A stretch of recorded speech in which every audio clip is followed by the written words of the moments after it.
Hello everyone and welcome back to my channel Lessons at Fingertips. Here we discuss on some important topics in really simple words so that it's easier for you all to understand and keep things in mind. So today our topic of discussion is going to be VIRO Framework, VIRO Framework. This is again a strategic concept, strategic management concept.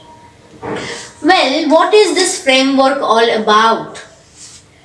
The first question first, that how do you determine your business competitive advantage, where is it competitively standing? You are running a business, suppose you are running an electronic device business, right? You are a company, suppose let us take the example of a boat. You are a boat, you are running this business, right? So now, how will you know, how will you determine that what is the competitive standing of your company? Where is your company standing irrespective of your other competitors? Okay, so to understand that, you need to run your company on the VIRO framework. You need to answer each of the questions arised from each of these letters: valuable, imitate, rare and organized. So these are the four main terms that you need to implement on your business. You need to run your business on these words, and then you can understand where actually your company is lying in respect to the other competitors. So this is what we are going to discuss today. So what is this VIRO framework? It is a structured approach to competitive advantage analysis. Means you are now analyzing the competitive advantage of your company. So to analyze that, a very systematic structured approach is the VIRO framework. You are simply going to run your business through all these four factors, four concepts, and you need to understand where your business is actually lying. So the next one is help to identify and evaluate resources. The VIRO framework helps how to identify and evaluate the resources. Like what are the required resources, you need to identify that which are the places you need to concentrate on. You are selling this many products in your firm, right? Now which one is attracting more consumer, right? Suppose I am running this YouTube channel. Now I need to identify that what are the topics you guys are more interested on. So I will be making those kind of videos, right? So that you people can watch it. So that is the thing, you need to run your business on this VIRO framework to identify and evaluate the resources. Next is what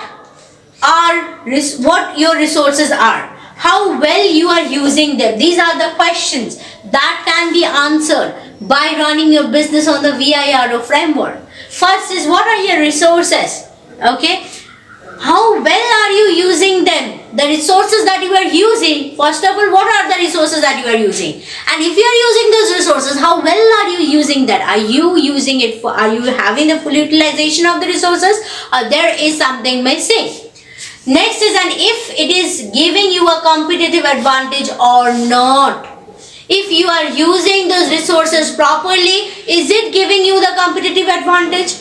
How much you need to use the resource more so that it will give you the competitive advantage. You need to identify that. The next point is implied on resource-based model to identify types of resources as key to the superior firm's performance. Means through the VIRO framework, as I said, you can identify and evaluate the resources. You can understand if you are using the resources fully, if there is full utilization of resources or not. And through this implied on resource-based model, you can identify the certain types of resources that is necessary for the key superior firm's performance. Okay, to understand this, you are using the resource-based model. So VIRO framework is a resource-based framework. Now let us come to the concept of all the 4 factors that we are studying here. First is valuable. Valuable in terms how you as a producer, how are you going to know that is your product valuable or not? So you need to understand the perceived value of the commodity, not the cost that you are incurring, but the perceived value. What is that? What is the value of the product in mind of the consumer? How much they are ready to pay the price for your product. That is the perceived value. So as a producer, you should always have the motto that you need to increase the perceived value of your product. Okay, you need to minimize the cost of production and increase the perceived value of your product. So then only you can say that your product is valuable.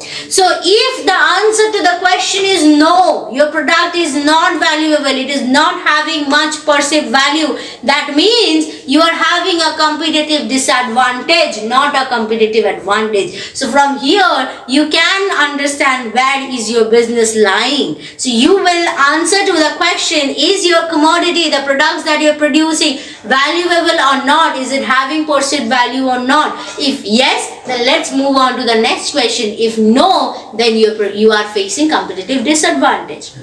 Right? Now to understand the perceived value, you need to study the market also. Like what your competitors are providing at the same range of price, at the same cost, what comfort, what extra product, extra efficiency they are providing to their consumers. So you need to understand that and you need to determine if the product is valuable or not. Next comes to rare. Rare, why we are saying?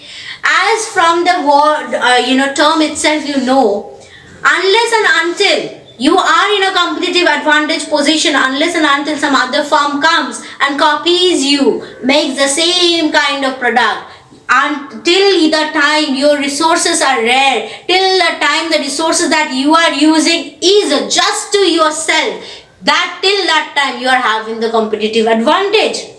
Right? Something that you are using to make the product is only limited to you, or only limited to just a few firms, then only you are in a competitive advantage. So again, if the answer to the question is yes, we move on to the next question. If the answer to the question is no, then you are in a competitive disadvantage. You are in a competitive parity. Okay, if your products are not rare. Next is imitate. What does this mean? If other firms are not being able to imitate, copy the product that you are making, you are in a competitive advantage position, right? So you are temporarily in a competitive advantage position. That means what does this question imply? If imitate. So if other companies are not able to imitate, if the answer to the question is no, that is imitate ka answer is no. Other companies are not being able to copy your products. So you are in a temporary advantage position, competitive advantage position. That is firm itself.